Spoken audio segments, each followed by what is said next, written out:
aqui da Escola Paulista. Prazer muito grande recebê-la aqui para comentar alguns aspectos desse caso. E quem vai apresentar o caso é a nossa especializanda, nossa pós-graduanda Lato Sensu, a Karen. É um prazer também vê-la apresentando o caso aqui na nossa reunião. Então, podemos começar, Karen. Claro que sim. Então, deixa eu só compartilhar. Dá para ver a tela completa? Sim. Sim. Tá. Perfeito. Então, primeiro, boa noite a todos. Como a professora Maria Lúcia falou, eu sou Karen, sou gastroenterologista, sou especializanda de segundo ano da Escola Paulista de Medicina, e hoje eu trouxe para vocês um caso que eu gostaria de compartilhar, e assim continuar aprendendo um pouco mais desse mundo lindo, né, que é a hepatologia. Então, a gente tem uma paciente que chegou numa primeira consulta em julho do ano 2000, paciente de sexo feminino, 35 anos, parda, natural e procedente de São Paulo, administradora de restaurante.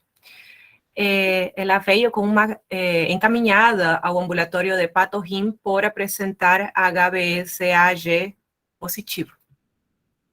Na história médica, é uma paciente que tem história de diabetes mellitus tipo 1, diagnosticados 18 anos, com complicações já, de retinopatia e neuropatia diabética, história de apendicectomia aos 25 anos, tem insuficiência renal crônica, diagnosticada aos 31 anos, com hemodiálise desde 95. Tem um HBsAg em 98, HBsAg positivo, e na época da primeira consulta, ela estava aguardando o transplante duplo de pâncreas e rim. Na história familiar barra epidemiológica, uma paciente que completou as 3 doses da vacinação, documentada em 1997, tem história de transfusões sanguíneas entre 95 e 98, na história de tabagismo ou consumo de álcool, e na história familiar tem pai e avó com hipertensão. Estava fazendo uso de insulina NPH, citoneurin, Emax, noripurum e captopril. No exame físico, a paciente não tinha nada digno de nota. E, bom, esses foram os exames que a gente recebeu, né, na primeira consulta. Em novembro do ano 2000, tinha uma LT normal, um HBsAg reagente, um HBeAg não reagente, um anti-HBe reagente, uma carga viral indetectável e um anti-HCV não reagente. E aí vem a primeira pergunta. Qual seria a conduta neste momento? Então, gente, vamos parar um pouquinho aqui. Nós temos uma paciente, então, de 30 e poucos anos, que era uma candidata a um transplante duplo, rim-pâncreas, porque tinha um diabetes já com várias complicações e uma insuficiência renal dialítica desde 1995, e foi descoberto um HBsAg positivo nessa paciente antes do transplante. Então, deixa eu ver aqui, as meninas não estão aqui hoje. Vou perguntar para a Juliana. Juliana? Oi, doutora. Tudo bem? O que você faria, Juliana? Ela tem um HBsAg positivo. Isso. Já pediram um anti-HBe, não foi? Ela já veio com HBsAg e um anti-HBe? Isso. HBeAg negativo, anti-HBe positivo, carga viral indetectável. Ah, ela estava com carga viral indetectável. Desculpa, porque eu liguei e fui no banheiro. Não, fica tranquilo. Vou colocar aqui. Peraí. Você faria alguma coisa nessa paciente que está indo para o transplante duplo? E o anti-HBC dela Ah, é positivo também. é positivo também. Nossa, eu teria medo de não fazer. Porque ela ia começar a usar imunossupressão, né? Apesar dessa carga viral detectável, esse HBsAg positiva. Não dá Então, para repetir, não. Esse HBs era real, né? é real. Você faria o quê? Doutora, a única coisa que eu pensaria em fazer agora era repetir essa carga viral. Ela tem tudo para ter, né? Hepatite B. Pensaria em fazer, não deixaria, não. Acho que eu teria receio de deixar sem nada quando ela começasse a imunossupressão de tratamento. Tá. Então, você está sugerindo que ela fizesse uma profilaxia, Isso. né? Eu teria receio, com tudo Da positivo. Isso. imunossupressão. É isso mesmo, né, Ju? Ela precisa fazer essa profilaxia, porque é aquela situação onde a gente vai imunossuprimir um portador de HBsAg. Então, é obrigatório a gente fazer a profilaxia com antiviral. Não importa se ela tem carga viral negativa. Você poderia até ter repetido, ela continuar. Ela continuaria da mesma forma, né? Isso independe. O fato só de ter HBsAg positivo já indica a profilaxia antiviral antes do transplante, né? Então, isso é o que deveria ser feito. Então, vamos lá, Karen, o que aconteceu? Então, a paciente foi liberada para transplante. Importante comentar, né, que na época não era rotina a profilaxia para reativação, né? Então, hoje a conduta seria a que a Ju comentou, né? Mas no ano 2000 não era rotina. Vamos lá. E aí, o que aconteceu? 1 ano e 2 meses após o transplante, ela chegou a fazer o transplante em dezembro do ano 2000 e 1 ano e 2 meses após, ela chega no nosso ambulatório com uma AST 2,3 vezes o limite superior da normalidade, uma ALT 5,3 o limite superior da normalidade, e 1 mês depois, tem umas sorologias que mostram uma sororreversão, né? Um HBeAg reagente e um anti-HBe não reagente, além de aumento, né, dessas transaminasas.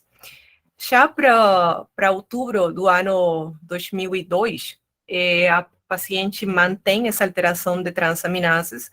É importante comentar aqui que a gente pediu, né, claro, a carga viral, só que a paciente não conseguiu levar para a casinha. E aí vem a segunda pergunta: quais as hipóteses neste momento? Então, vou continuar aqui amolando a Juliana. Ô, doutora, chama a ajuda da Falzane também, ela não tá indo A Falzane está aí também, é verdade. Tá bom, vai, vou perguntar para a Falzane. Falzane, ela foi para o transplante sem profilaxia, a gente não fazia isso naquela época, e aí ela aparece para a gente 1 ano e 2 meses depois, com esses exames que você viu aí. Volta um pouquinho, Karen, deixar os exames ali. Com esses exames, o que você acha que aconteceu? Doutora, ela... Ixi, peraí, tá dando eco por causa do... É só para lembrar, doutora, a Dulce tá do meu lado, tá? Fica à vontade. Não, por favor. Aí acabou dando eco. Faz Então, em trio na verdade, aqui. ela fez, foi o que a Karen falou, né? Ela fez uma reversão e, na verdade, ela fez um flare, né? Possivelmente uma reativação aí do vírus B, causando toda essa inflamação e esse dano hepático. É a principal hipótese, né? Ela poderia ter aumento de enzimas por várias razões, né? Por medicação, a gente sabe que imunossupressores podem fazer elevação de enzimas, outras infecções oportunistas ali relacionadas ao transplante, mas o fato dela ter tido essa sororreversão aí do sistema E, né, mostrou claramente que ela voltou a replicar e muito provavelmente essa alteração de enzimas é uma reativação do vírus B. Precisaria, de fato, de uma carga viral, que acho que não estava disponível aí na época, né, onde foi feita essa hipótese, né? E aí, o que você faria, Falzani, se achando que isso pudesse ser uma reativação?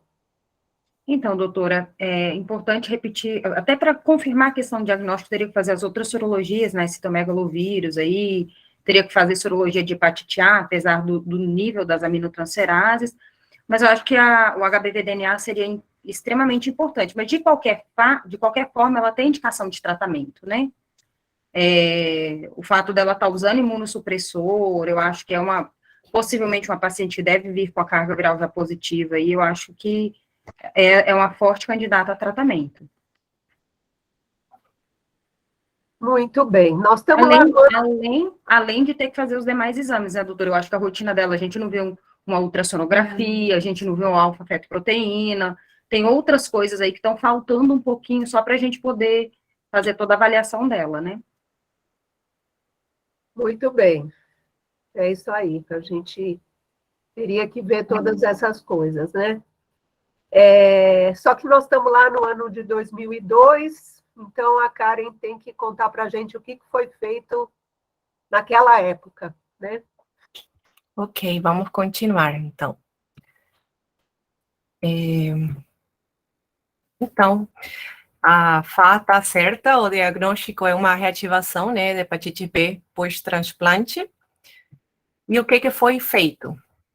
Foi feita uma biópsia no ano de 2003, que apontou uma hepatite crônica com discreta atividade, estadio 1, atividade periportal 2, atividade parenquimatosa 2, com hepatócitos com citoplasma em vidro fosco e uma imunohistoquímica HBsAg positivo, 3 cruzes para 4, padrão granular citoplasmático, e um HBsAg positivo, 4 cruzes para 4, padrão nuclear e citoplasmático.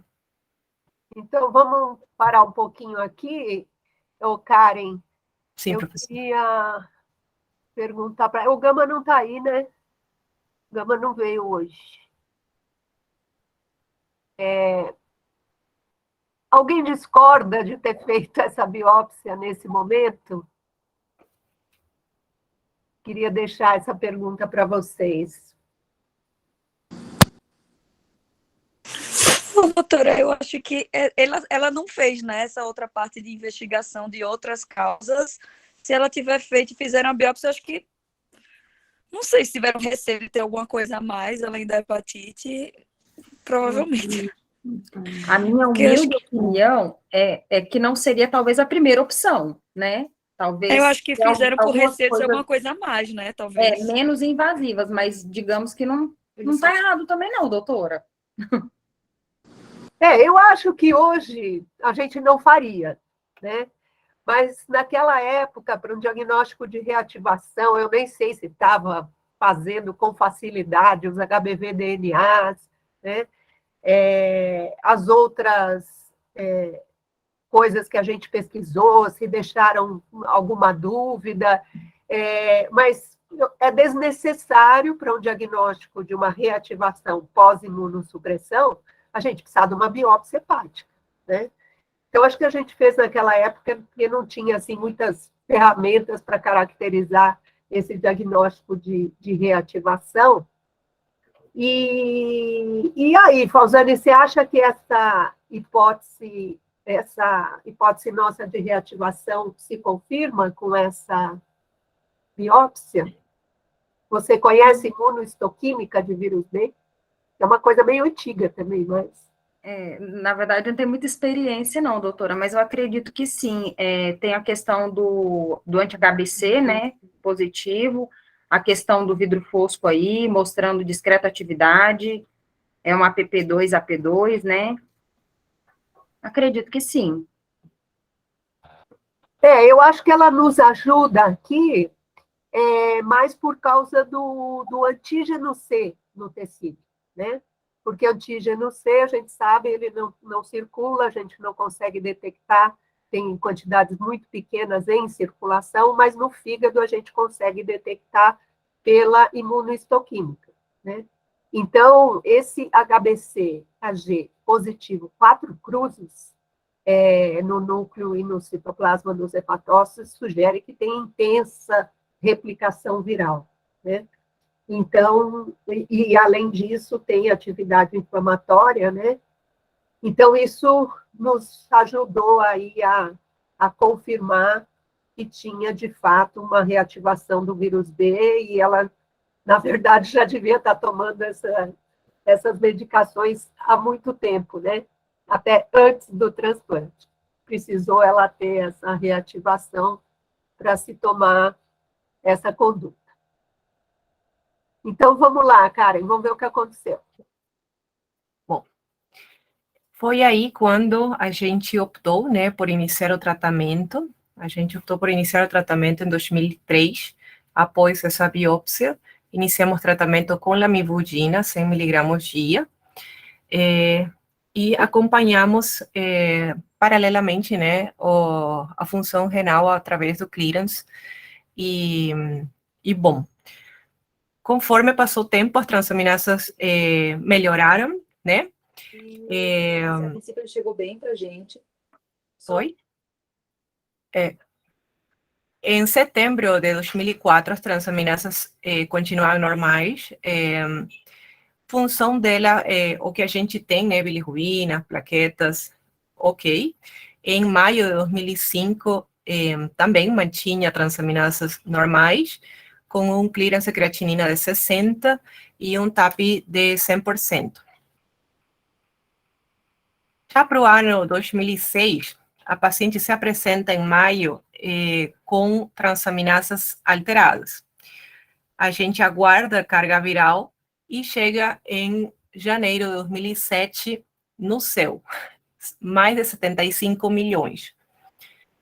Então, a gente opta, né, por acrescentar uma droga. A gente opta por acrescentar o Adefovir e fizemos o tratamento lamivudina e Adefovir a partir do ano 2007, né?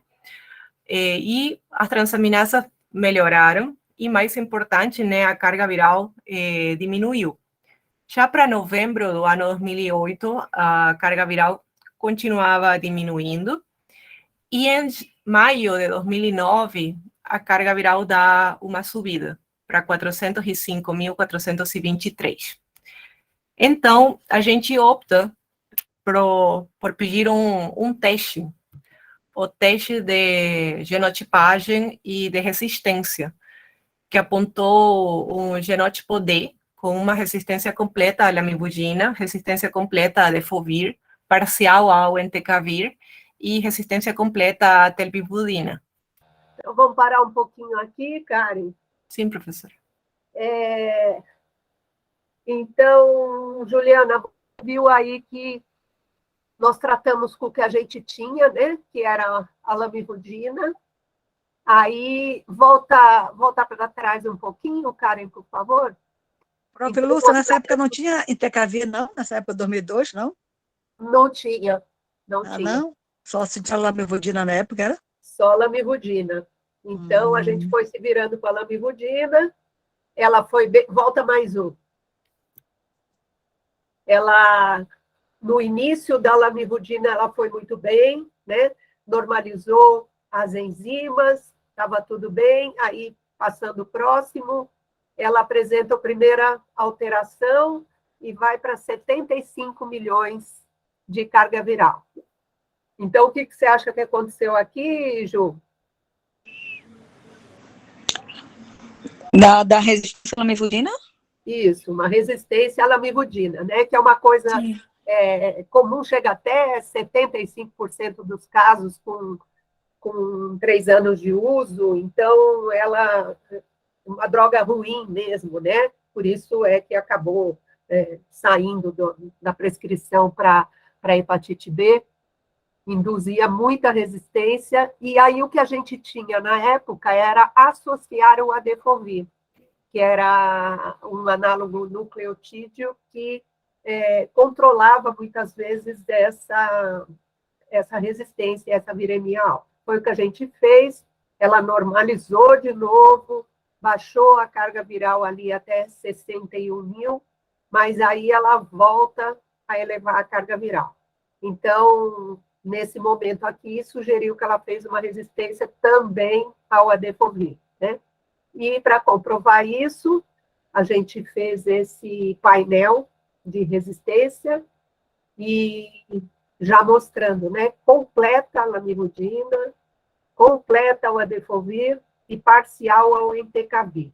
A albivudina é uma droga que usou-se durante muito pouco tempo, nem tem mais essa droga disponível para hepatite B. E esse genótipo aí, Falzani, esse genótipo é comum no Brasil, é raro. Qual que é a desse genótipo? Doutora, eu não sei.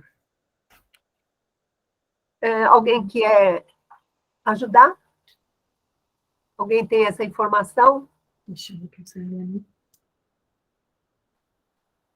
Então, olha, no Brasil, a gente tem basicamente 3 genótipos de hepatite B. O A, o D e o F.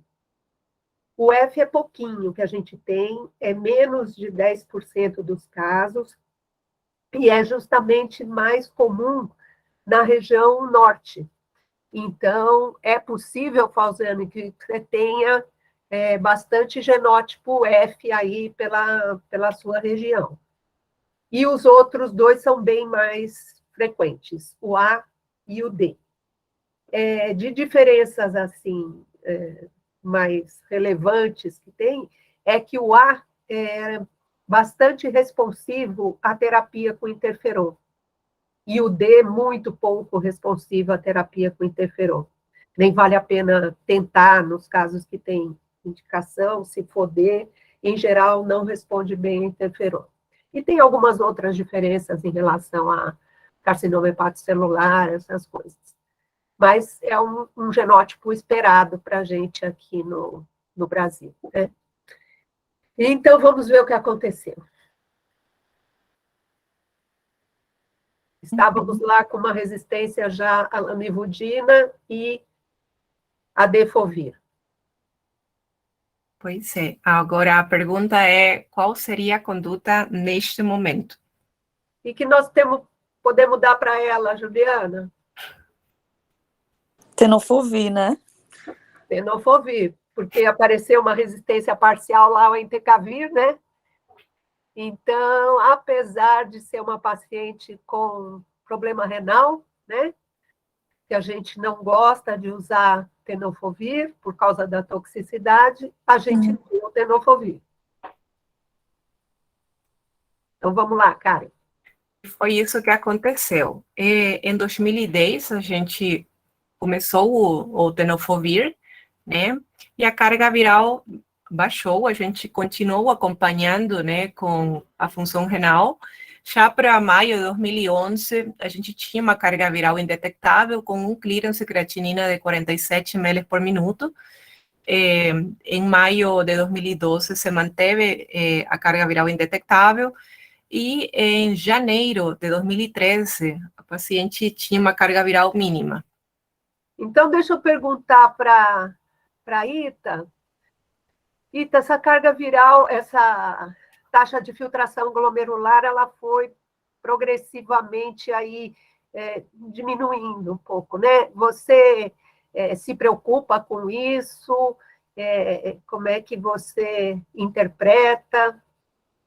Você acha que a gente devia ter continuado com a droga assim mesmo? O seu microfone, acho que está fechado. Então, bom, que casinho complicado, né? E eu nem sou nenhuma especialista em transplante para poder te dizer. Essa paciente, ela fez transplante e eu não sei, assim, com qual função renal que ela saiu, né? Mas, pelo que eu me lembro dos slides anteriores, ela tinha um clearance meio que variava entre 40 e 50, nunca foi muito melhor do que isso, né, Karen? Sim, professora. Não é? Então, na realidade, como eu não tenho o nível da creatinina sérica, né? Então, assim, essa variação pequena, até com essa resposta tão boa e com o que ela estava apresentando naquele momento, eu acho que vocês estavam corretas em manter, entendeu? Eu não sei se dá para a gente dizer que de 47 para 41, entendeu? Se isso faz muita diferença, né? Esses pacientes, assim, foi transplante duplo, né? Sim. Foi duplo, foi pâncreas e rim, né? Esses pacientes, às vezes, já saem com uma função renal, quer dizer, a gente tem que pensar que, assim, quando a creatinina dobra, ninguém olha muito para a creatinina, mas nefrologista, a gente só de olhar a creatinina, a gente já sabe o que está acontecendo com o clearance, né? Então, assim, quando uma creatinina passa de 1 para 2, o clearance caiu 50%, né? Então, é extremamente sensível, né, a creatinina para a gente. Então, assim, com uma paciente que está tomando droga imunossupressora, né, que já não é um passeio no parque, tudo mais, ela provavelmente, eu não sei se ela partiu no pós-transplante de um clearance de 80, pelo que eu vi aí dos primeiros que você mostrou, ela já deve ter ficado com uma creatinina de 2 pós-transplante, com clearance pela metade aí de 50, e que se não tivesse nenhum outro comemorativo, seria razoável. Então, eu não sei se eu teria, neste momento específico, se eu teria dito, não, olha, vamos trocar o tenofovir ainda, né? Por esse decréscimo aí. Se a gente olhar de 2010 para 2013, tá bom, caiu de 51 para 41, mas ficaria meio esperto, né? O que a gente vai falar depois a seguir, que tem aquela dúvida do Fanconi, da tubulopatia, é que a gente teria que, além da função renal, verificar como é que estavam os eletrólitos, como é que estava potássio, como é que estava fósforo, como é que estava a gasometria, o bicarbonato sérico e etc. Entendeu? Então, enfim.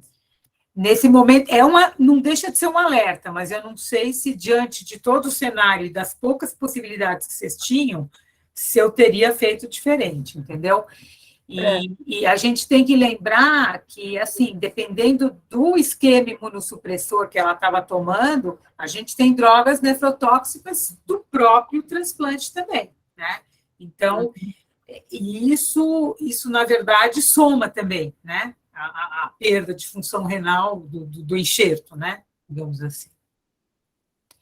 Eu acho que a gente ficou realmente muito na dúvida aí de mexer, porque a gente não tinha muita opção segura, né, para o tratamento do vírus, e o que a gente fazia era ajustar a dose conforme o clearance, né? Exatamente. Qualquer uma dessas drogas que a gente usa, lamivudina, entecavir, tenofovir, elas precisam do ajuste, então passava para dia sim, dia não, ou uma vez a cada 3 dias, isso a gente foi fazendo ao longo do tempo, conforme a disfunção renal foi aumentando, mas a gente também não se sentiu muito confortável de mudar.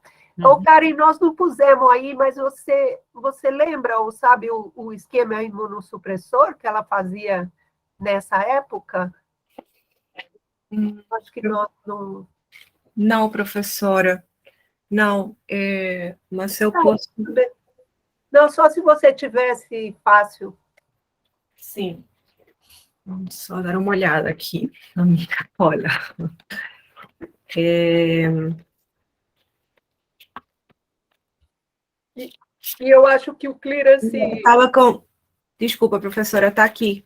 Estava fazendo micofenolato, estava 360, 1 e 1, e estava fazendo também ciclosporina. Tá. Ciclosporina e micofenolato. É a ciclosporina que é mais... Sim. Enfim, que é o que temos também, mas enfim, né? Então, e eu tenho certeza que vocês estavam corrigindo dose para o nível de função renal. Então, até esse momento, tudo bem. Mas eu acho que acendia uma luz vermelha, lógico, tudo bem. Teve uma caída, mas enfim. mas vocês não tinham muitas outras opções também, né? Então, acho que a coisa era meio por aí. Então, vamos em frente, Karen, vamos ver o que aconteceu. E aí, em 2014, a gente recebe esses exames, né? Foi em março de 2014, um clearance de creatinina de 17, com um bicarbonato de 20,5, potássio de 3, base excess de menos 4,8 e um pH ácido, né, de 7,25. Também temos um exame de urina que mostra uma densidade de 1005, um pH de 7, proteínas de 1,19 e glicose menor do que 0,30. Então, vamos conversar de novo com a doutora Ita. Aqui, Ita, como eu te contei, Tá. Veio para a gente uma carta lá Tá. do Hospital do Rim, escrito assim: paciente está com síndrome de Fanconi, favor avaliar a mudança da medicação. Com esses exames, e também, Karen, pode passar o próximo, e concomitantemente uma informação nessa mesma carta, pode passar, de que ela teria um diagnóstico de um carcinoma renal cromófilo, variante papilífera, pode voltar ali, e que tinha sido submetida a uma ressecção desse tumor. Então, com essa cartinha dizendo para a gente que era um Fanconi, pedindo a nossa conduta. Então, a gente queria saber o que você acha. Volta os exames, Karen, deixa lá nos... O que você acha desse diagnóstico, se esse tumor tem a ver com esse diagnóstico, se fomos nós com o nosso tenofovir, quem é que fez essas alterações? Tá. Então, assim, eu acho assim, o que chama atenção aí, agora, nesse momento, obviamente, teve uma perda de função renal importante, né? Então, quando a gente tem uma doença renal crônica, a gente até tem o direito, né, ou até aguda de uma maneira importante, a gente pode ter uma acidose metabólica da própria insuficiência renal, né? Então, assim, diagnóstico de acidose tubular, de Fanconi especificamente, é um diagnóstico bem difícil de fazer, porque a gente precisa ter uma dosagem do bicarbonato sérico e a gente precisa ter um pH urinário do mesmo dia. A gente aqui até tinha, apesar de que não é um pH de jejum, é um pH que fazia parte do exame de urina, né? Por que a gente não valoriza muito esse pH que é do exame de urina?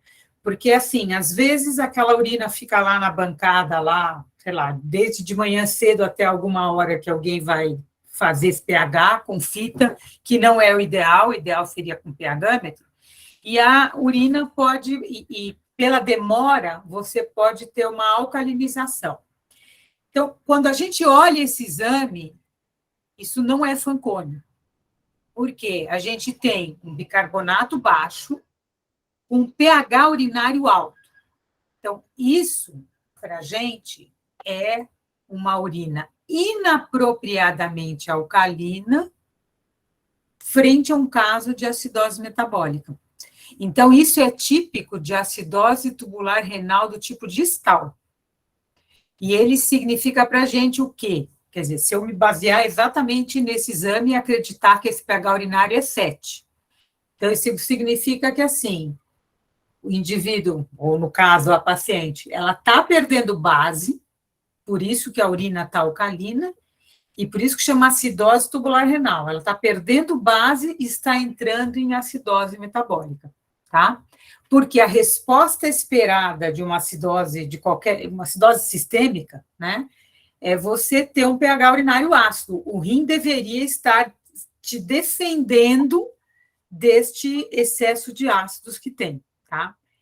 Então, eu até preparei, Lúcia, eu sei que você tinha falado, não precisa fazer aula, não precisa fazer nada, mas eu até peguei alguns diapositivos aqui, que eu puxei aí, se vocês quiserem... Claro, pode colocar. Porque eu acho que, assim, a acidose tubular, assim, quando a gente conversa entre os nefrologistas já é suficientemente complicado, Eu acho que, assim, esse universo para cair de É, paraquedas para eu nós é outro mundo. É. é outro mundo, é outro mundo. Então, pode ser que até que isso que eu falei para vocês até agora não faça nenhum sentido. Então, eu queria só dar uma ilustradinha com algumas coisas para vocês entenderem o que eu estou falando, tá? E deixarem para a sua apresentação um minutinho. Tá. E eu vou subir algumas coisinhas aqui. Vamos ver se eu consigo.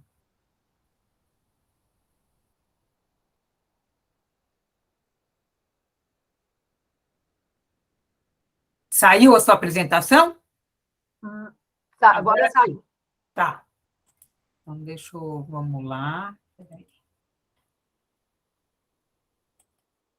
É que eu estou com uma outra tela aqui. Você tem que clicar na barrinha para a apresentação. Parar a apresentação, Karen, onde está azul ali.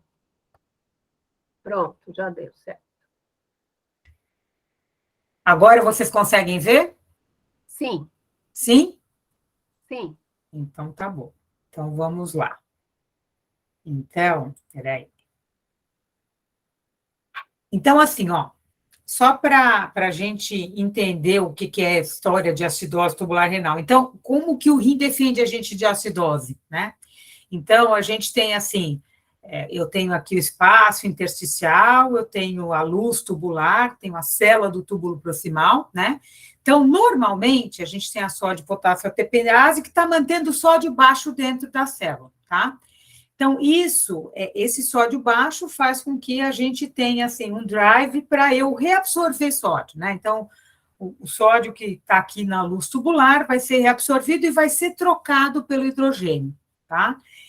Então, assim, o bicarbonato que a gente tem, que foi filtrado, tá? Ele vai juntar com esse hidrogênio, vai formar o ácido carbônico, H2CO3, aí eu vou ter a anidrase carbônica, que vai dissociar em água e CO2, que vão se difundir de volta, né, para dentro da célula do túbulo proximal, onde, por ação novamente de uma outra isoforma da anidrase carbônica, eu vou formar o ácido carbônico, que vai se dissociar em bicarbonato e H+.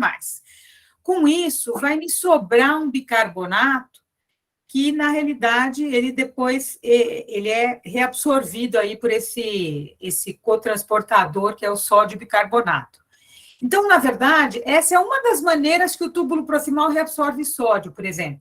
Tanto é que, assim, se a gente fica desidratado, né, quanto mais eu reabsorvo sódio, mais eu jogo H+ para fora. Mas na verdade, essa secreção de H+ aqui, essa reabsorção do bicarbonato, que no final o bicarbonato vem parar aqui, é como se fosse uma regeneração do bicarbonato. Muito bem.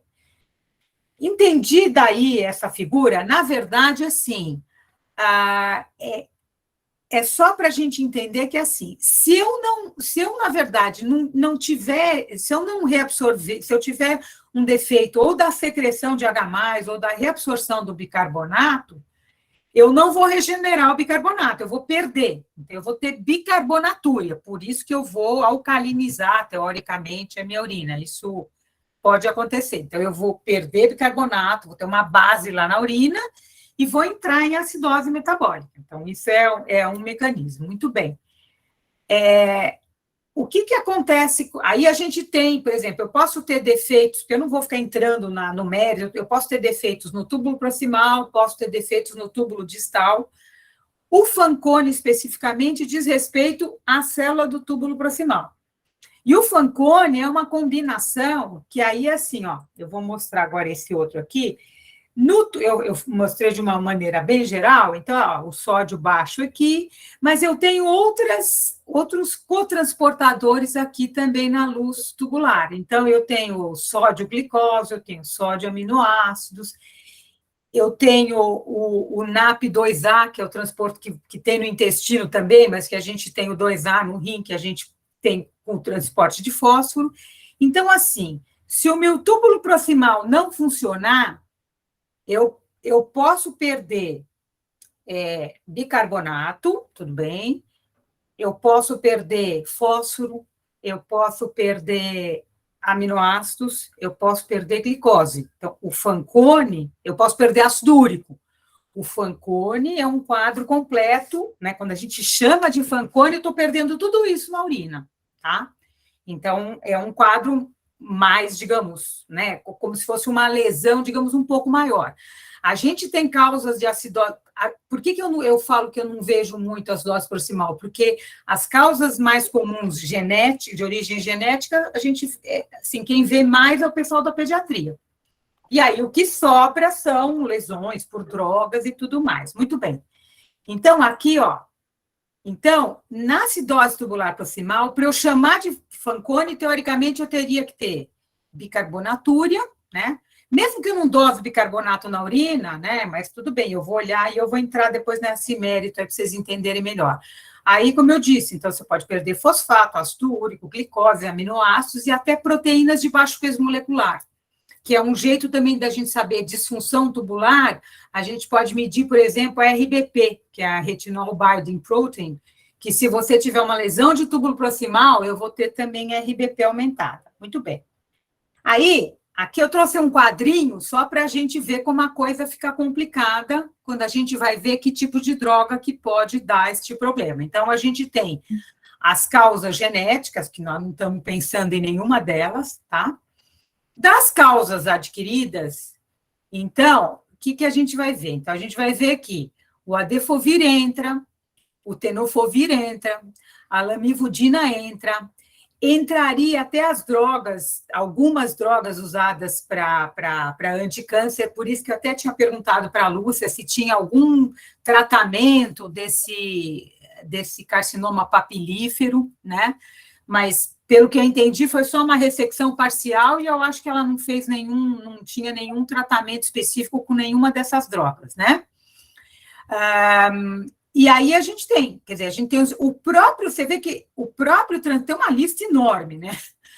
O próprio transplante renal está numa causa, para vocês verem como o cenário é bem complicado para a gente poder dizer alguma coisa. Aí eu fui buscar na literatura, eu encontrei esse trabalho de 2008, que é do FDA, né? De efeitos adversos, né? De pacientes que tiveram síndrome de Fanconi. Então, eles pegaram uma série aí de 164 pacientes, né? Tá dando para vocês verem bem? Porque eu... deixa eu deixar grande aqui. Tá melhor agora? Melhorou.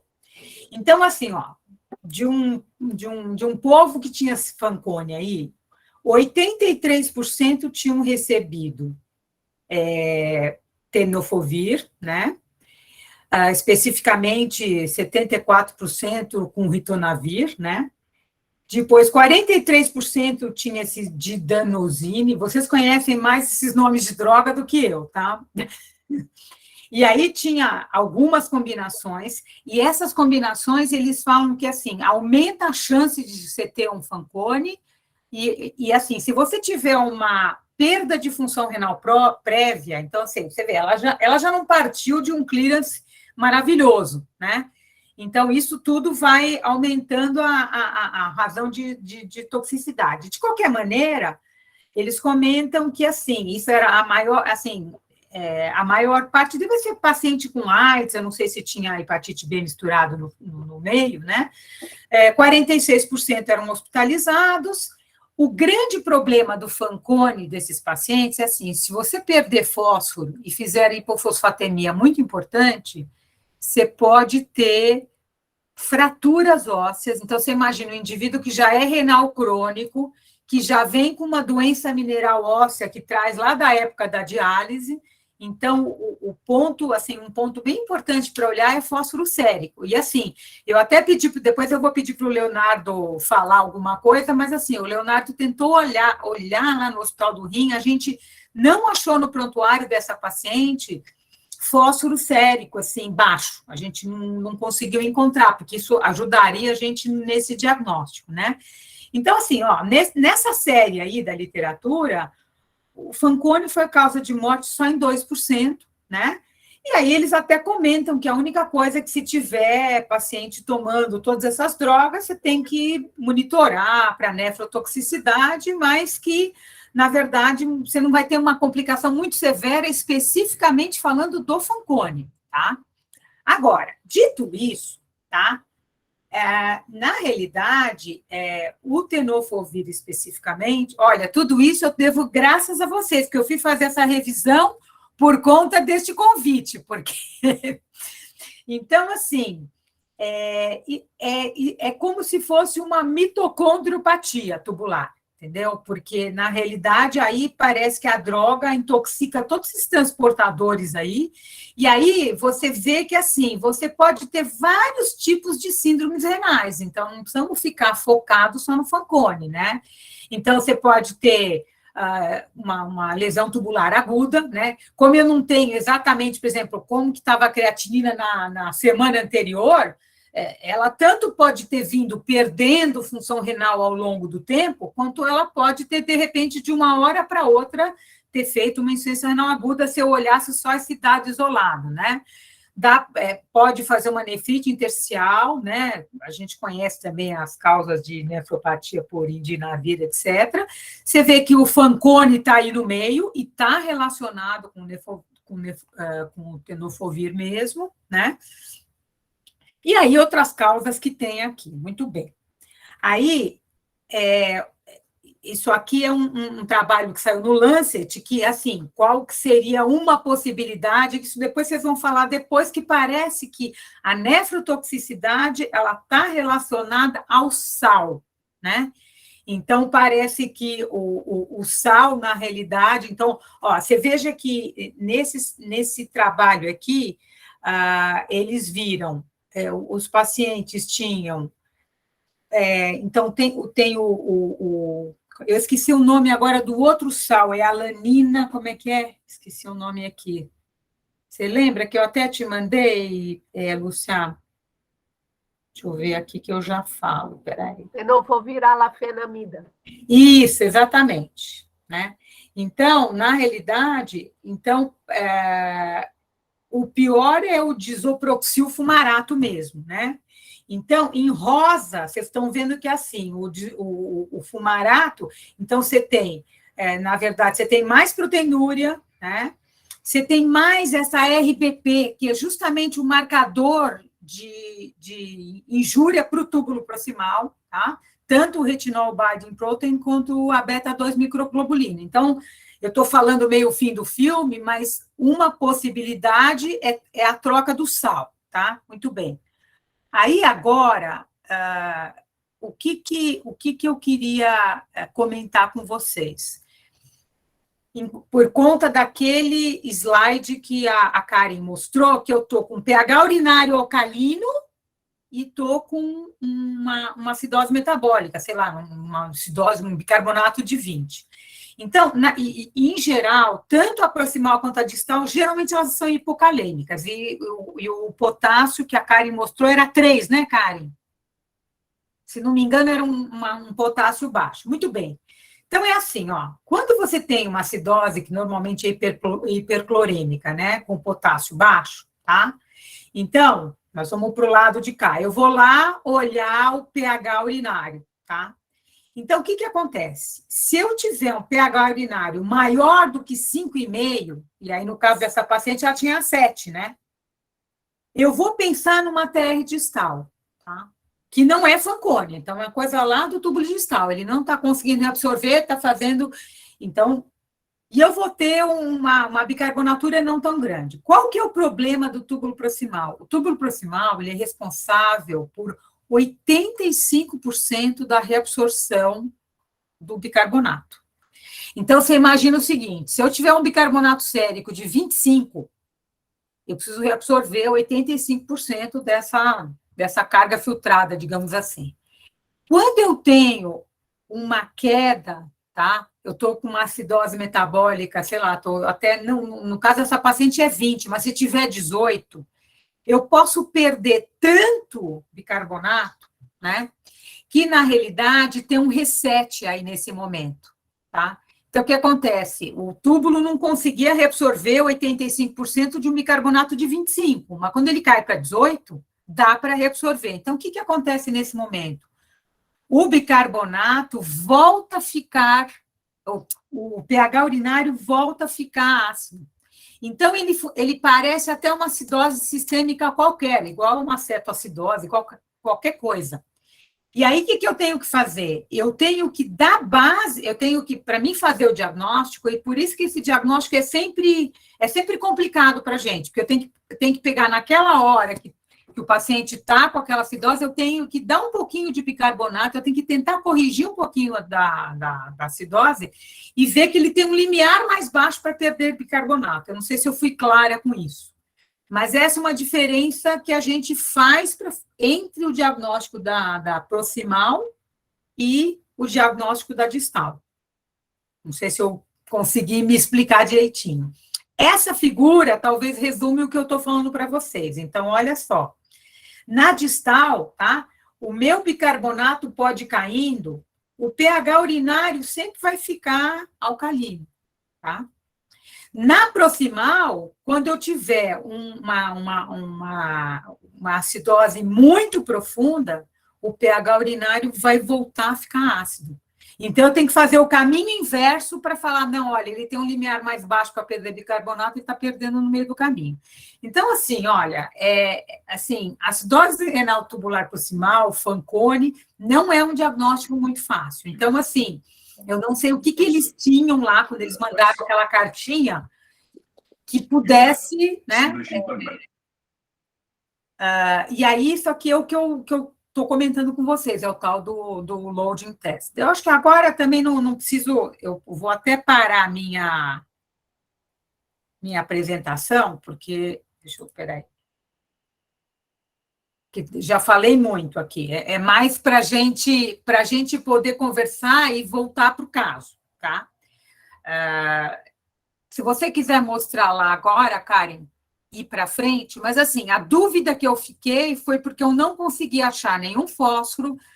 Léo, você quer falar alguma coisa de algum exame que você viu lá no Hospital do Rim, que tenha ajudado a gente a fazer esse diagnóstico? Oi, professora.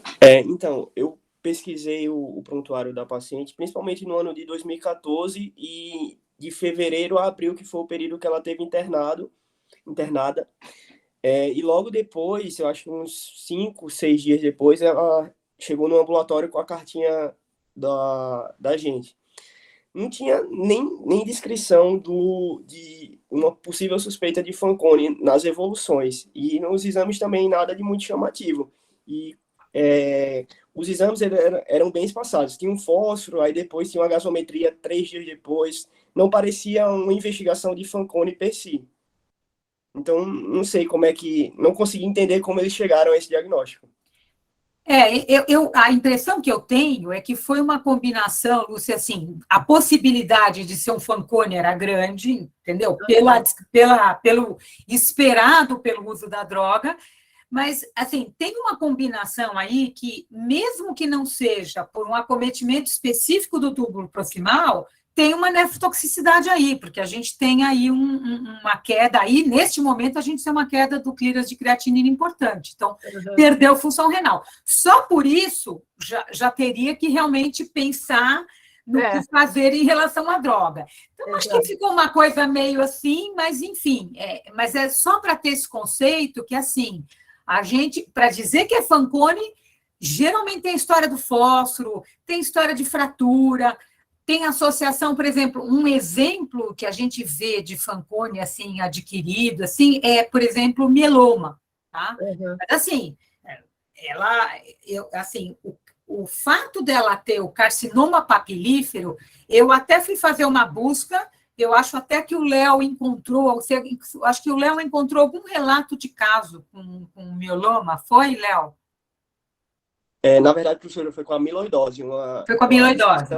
De carcinoma de células renais, não especificamente com o papilífero, mas o carcinoma em geral associado à amiloidose como a síndrome paraneoplásica.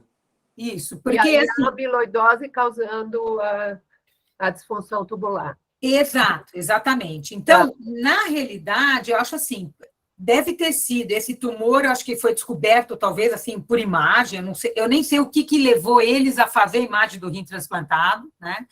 A gente sabe que paciente transplantado pela imunossupressão tem um maior risco de tumores, pode ser inativo, pode ser, enfim, pode ser até em outros locais. Uhum.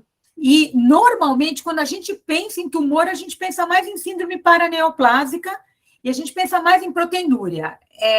Esse exame de urina, eu não tinha visto ainda, tem essa proteinúria, mas eu acho que nos outros que a gente pesquisou um pouquinho no Hospital do Rim, ela não tinha uma proteinúria importante, tá? E eventualmente, assim, uma coisa que ajudaria, né, naquela ocasião, porque agora também já tem tanta mistura, mas, enfim, que se a gente quiser separar para saber se é a albumina que está perdendo, né, que normalmente fala a favor de uma síndrome paraneoplásica, ou se é uma proteinúria de baixo peso molecular, que é o que você perde no túbulo proximal, a gente pode fazer, por exemplo, a RBP ou aquela beta-2 microglobulina. RBP, por exemplo, dá para dosar até no Hospital do Rim, eles fazem, tá?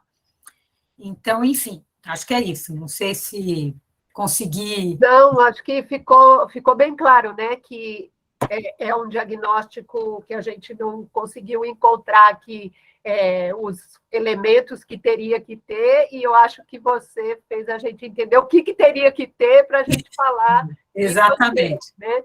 Mas é como você disse, quer dizer, alguém que está perdendo agora significativamente a função renal e que está usando uma droga potencialmente nefrotóxica, né? Então, Fanconi ou não, a gente teria que tomar uma providência aqui, né? Então, Karen, vamos ver o que fizemos.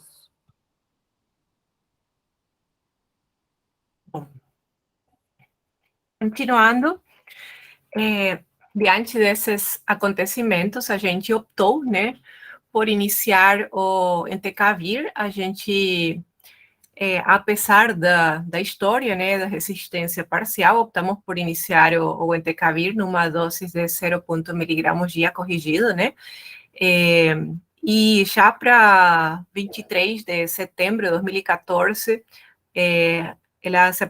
a paciente se apresentou com uma carga viral de 1.994 unidades.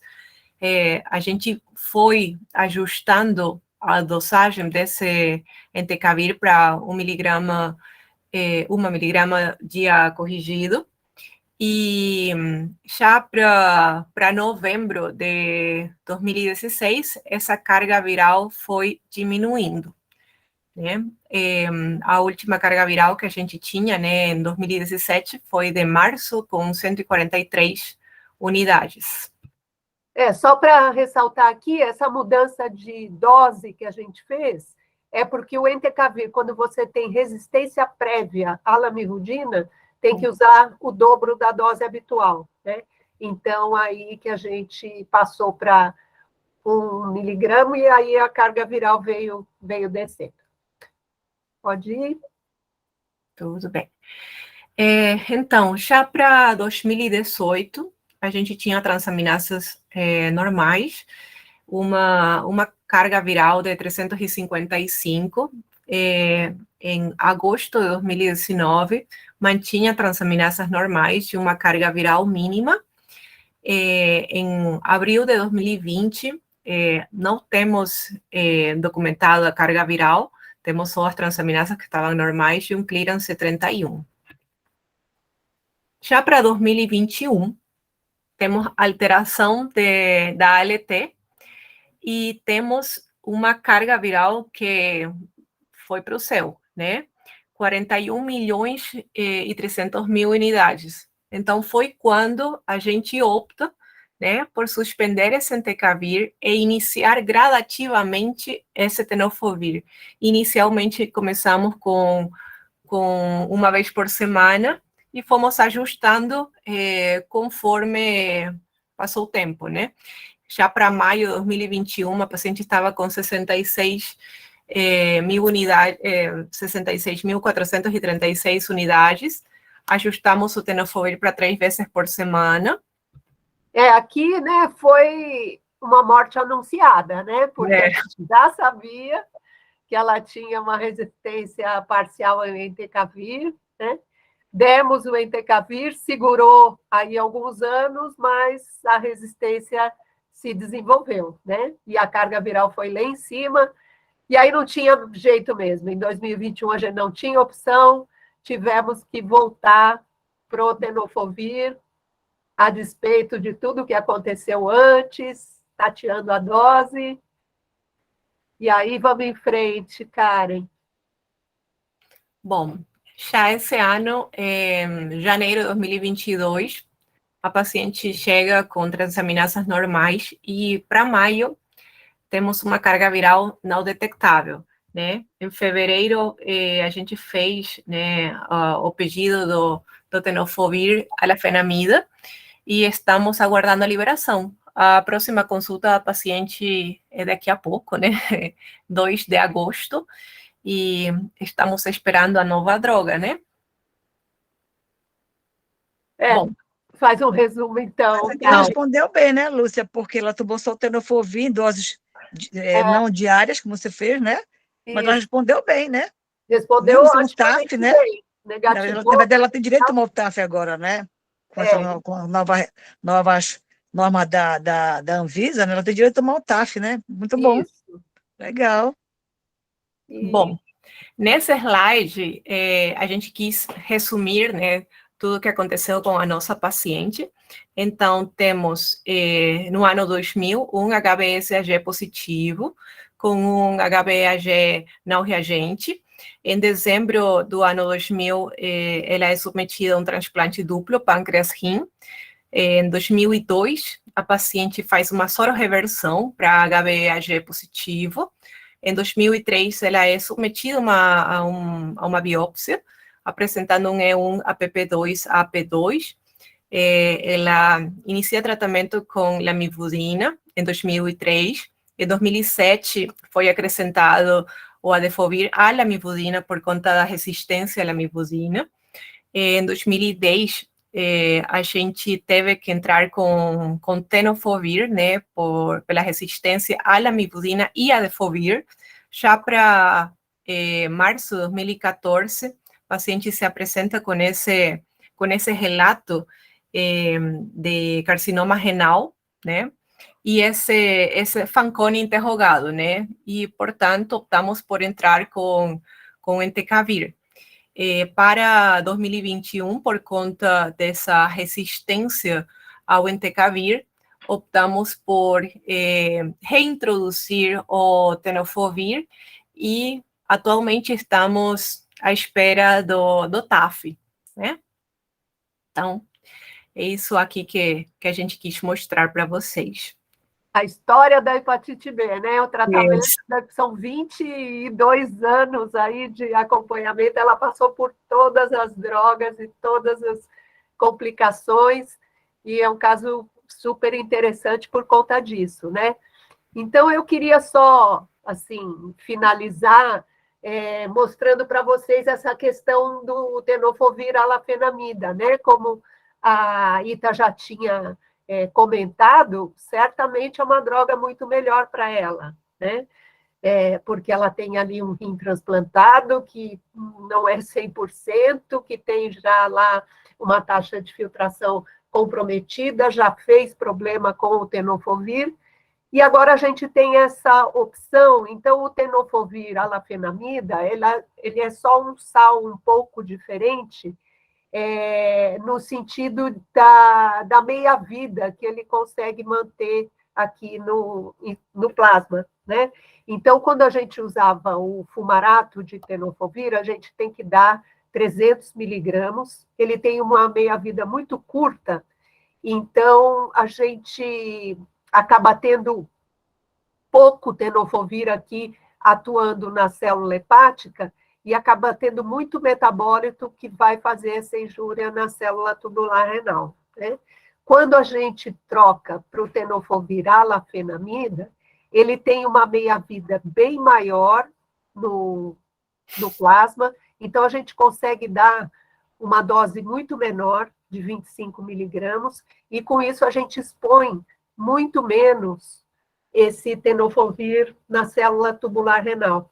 E com isso fazendo muito menos lesão, como aquele gráfico, né, que a Ita mostrou, comparando as duas drogas, a proteinúria, a glicosúria, a fosfatúria que acontece com cada uma delas é muito diferente, né? A gente tem uma agressão muito maior com o fumarato de tenofovir do que com o tenofovir.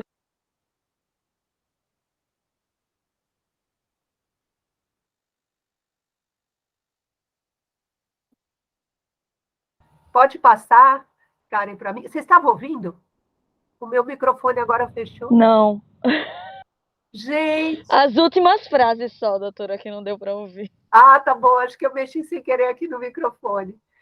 Não, então, mas é isso, né? Que quando a gente compara uma droga com a outra, a agressão renal é muito menor com o tenofovir alafenamida, porque ele acaba tendo uma meia-vida mais longa no plasma, acaba sendo captado pela célula hepática com muito maior intensidade, sobra muito menos metabólico para aquela agressão de túbulo proximal.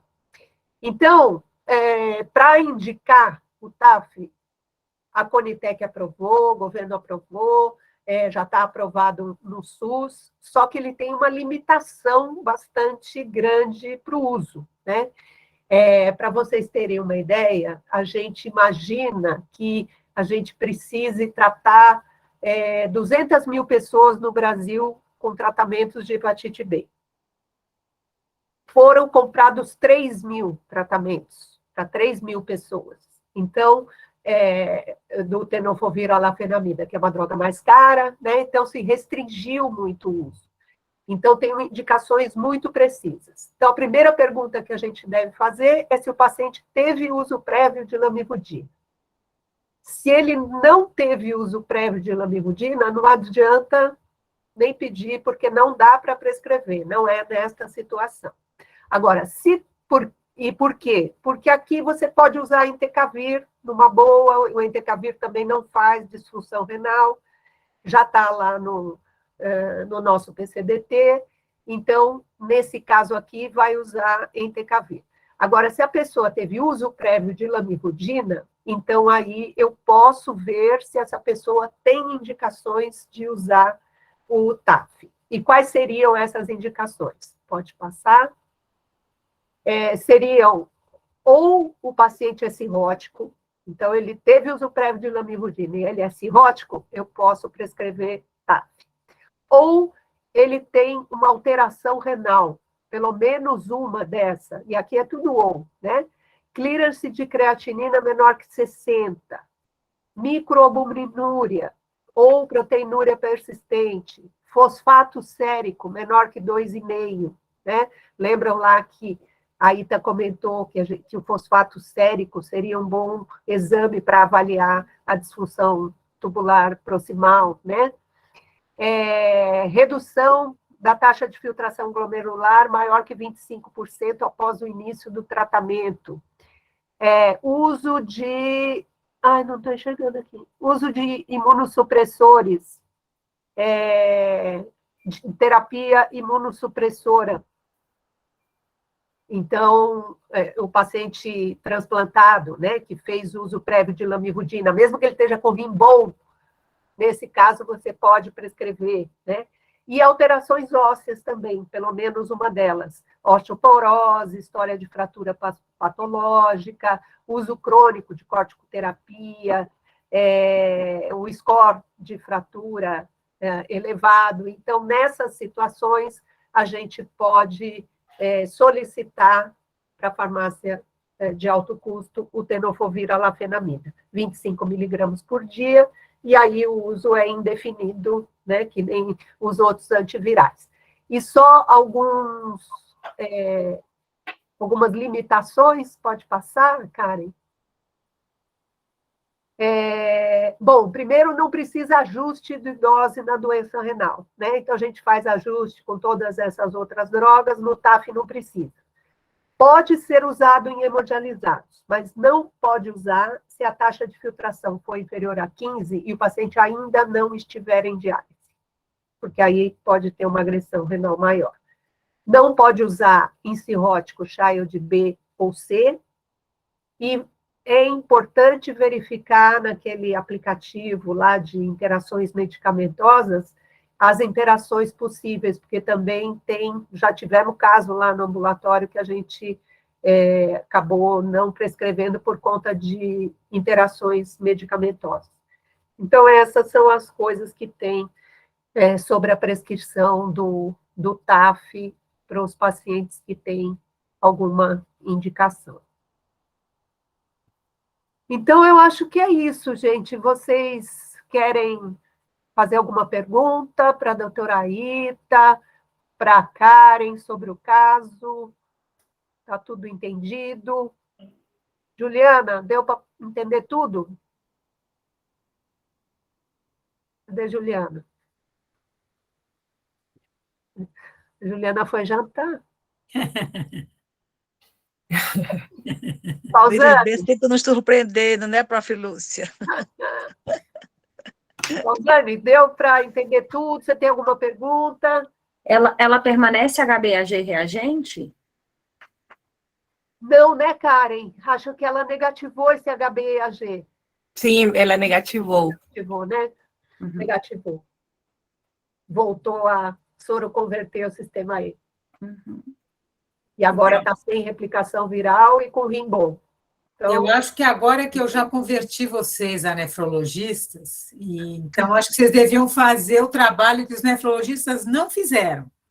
Então, acho que como próximas etapas, além de tudo que você já mostrou, Lúcia, então acho que talvez seja interessante, quando ela voltar no ambulatório, medir o fósforo sérico, né? Assim, fazer uma gasovenosa mesmo, com bicarbonato, só para vocês terem a cada consulta, pelo menos, um segmento, assim, né? Agora, futuro. Talvez, assim, pedir uma densitometria óssea, não sei se ela tem alguma, é óbvio que ela podia ter trazido já da doença renal crônica uma perda de massa óssea, mas se preocupar com isso justamente em função de todo esse cenário que a gente comentou, né? sim, Então, sem dúvida. E seguir, inclusive, realmente, assim, com a creatinina nos mesmos momentos, né? Porque, às vezes, o que acaba acontecendo assim, você tem uma função renal que foi medida aqui com a carga viral ou com alguma outra coisa que foi medida num outro momento. Então, com tarjeta. Acho que precisa fechar um microfone aí. Não, mas excelente sugestão, né, Ita, da gente acompanhar esses casos. A gente tem feito, em alguns casos, esse acompanhamento, pelo menos com fosfato, né? Não dá para a gente pedir RBP, que a gente gostaria, essas coisas, mas eu acho que é interessante a gente avaliar sempre, né? No acompanhamento dela, ela está voltando cada 6 meses, e a gente acompanhar, né, essa alteração renal, principalmente agora que ela ainda não está com esse TAF, né? Está meio burocrático para o governo liberar. Exatamente, exatamente. Acho que a coisa é meio por aí. Hoje até nós telefonamos para ela, para saber se ela já tinha recebido o tenofovir alafenamida. Uhum. E ela disse que ela foi lá na farmácia, mas falaram para ela que não é assim, que tem que vir para cada pessoa. Então, eles pegaram o nome dela, vão mandar o nome dela para a Secretaria de Estado da Saúde, aí, quando chegar o dela, aí eles ligam para ela, que isso vai demorar ainda, talvez, 1 mês. Então, vamos ver, vamos acompanhar. Eles não conseguem fazer uma conta de quanto vai custar, né, se ela tiver um hepatocarcinoma, ou se ela tiver que fazer um outro transplante, né? Assim, fraturas, e toda a morbidade que pode acontecer, né? Então, não tem esse pensamento, né?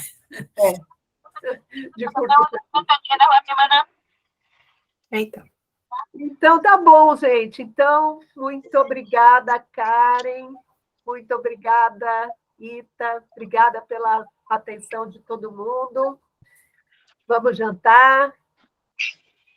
Obrigada, gente. Até a próxima terça-feira. É isso aí. Obrigada aí por me darem a oportunidade de aprender um monte de coisa.